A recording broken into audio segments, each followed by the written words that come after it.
ప్రజావేదిక కూల్చి పాలన మొదలుపెట్టినటువంటి Jaganmohan Reddy and co ఒక్కసారి ఆలోచించాలి.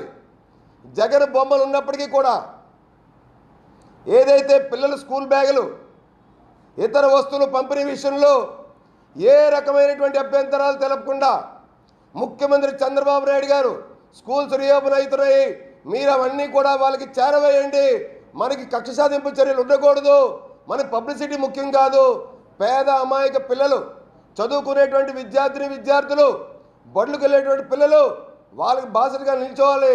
ఇక్కడ రాజకీయాలకు అతీతంగా ప్రజలకి మనం ఒక సంక్షేమ పాలనని సుపరిపాలన అందించాలని దానికి నిదర్శనం.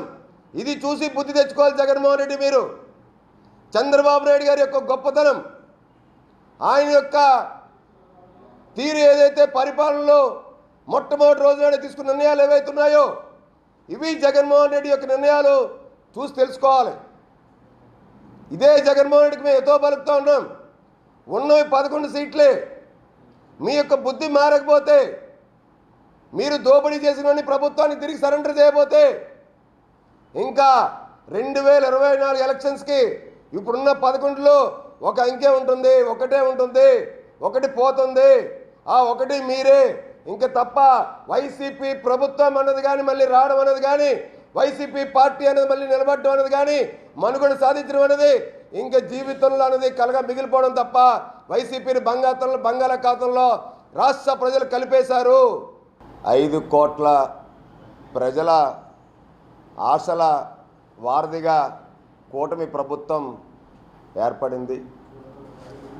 మాట ఇచ్చి మడమ తిప్పమని చెప్పి నిరుద్యోగుల్ని, రైతుల్ని, అన్ని వర్గాల వారిని నట్టేట ముంచేసినటువంటి ప్రభుత్వాలు పోయినాయి. ముఖ్యమంత్రి పీఠం మీద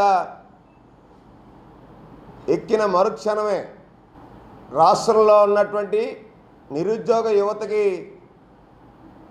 డిఎస్సి నోటిఫికేషన్ ఇవ్వడం అంటే ముఖ్యమంత్రి గారి యొక్క చిత్తశుద్ధి ఏంటో ఆయన చేతల్లో చూపించారు.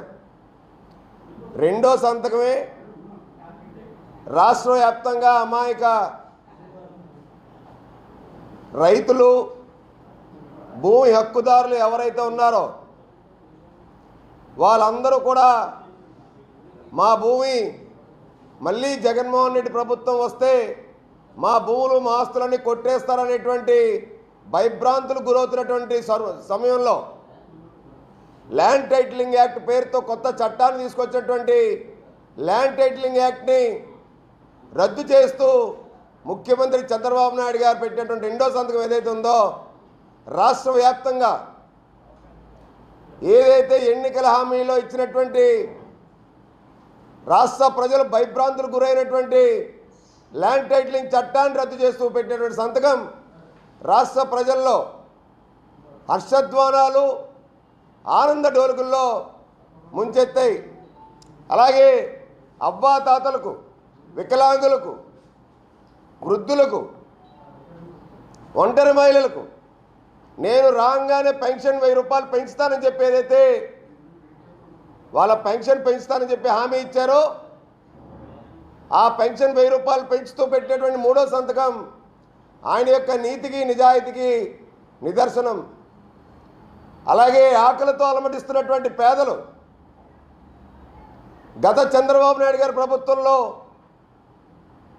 అన్నా క్యాంటీన్లు ఏవైతే ఉంటే పేదవాడికి గుప్పడి అన్నాన్ని దూరం చేసినటువంటి దుర్మార్గమైనటువంటి జగన్మోహన్ రెడ్డి ప్రభుత్వాన్ని బుద్ధి చెప్పేలాగా అన్నా క్యాంటీన్ల మీద మళ్ళీ కొనసాగించడానికి, పేదవాడికి పిడికిడి అన్నం ఆకలితో ఉన్న వాళ్ళు పెట్టడానికి అన్నా క్యాంటీన్లు మీద 4వ సంతకం పెట్టడం ఇవాళ చంద్రబాబు నాయుడు గారి యొక్క చిత్తశుద్ధి, నీతికి నిజాయితీకి మారుపేరుగా మాట తప్పడం అనేది తెలియదు, మేము పని చేయడమే తెలుసు, మాట ఇచ్చామంటే మాట నిలబెట్టుకుంటామని చెప్పే చందంగా ఇవాళ చంద్రబాబు నాయుడు గారు నిన్న ప్రమాణ స్వీకారం చేసినటువంటి మొట్టమొదటి క్షణంలోనే వీటి మీద సంతకం పెట్టడం రాష్ట్ర ప్రజలు, జనసేన పార్టీ అందరూ కూడా పెద్ద ఎత్తున అభినందనలు తెలుపుతూ హర్షధ్వానాలు వ్యక్తం చేస్తూ ఉన్నారు.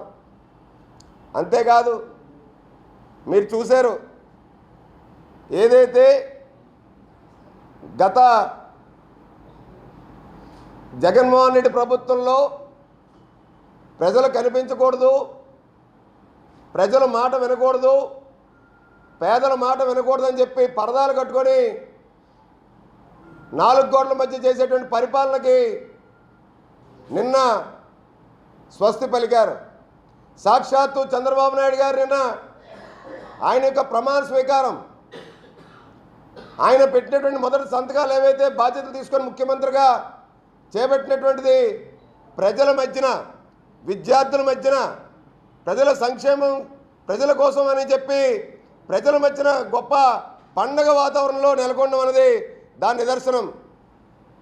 రాష్ట్ర ప్రభుత్వంలో కీలక వ్యక్తులుగా ఉన్నటువంటి చంద్రబాబు నాయుడు గారు, పవన్ కళ్యాణ్ గారు ఆవిర్భవిస్తున్నటువంటి వేళ రాష్ట్ర ప్రభుత్వం ఒక పండగ వాతావరణాన్ని సంతరించుకుంది. ముఖ్యమంత్రిగా చంద్రబాబు నాయుడు గారు, ప్రభుత్వంలో కీలక వ్యక్తిగా పవన్ కళ్యాణ్ గారు ఈ రాష్ట్రాన్ని సర్వయంగా అభివృద్ధి చేస్తారనేటువంటి నమ్మకం రాష్ట్ర ప్రజల్లో పూర్తి స్థాయిలో ఉంది.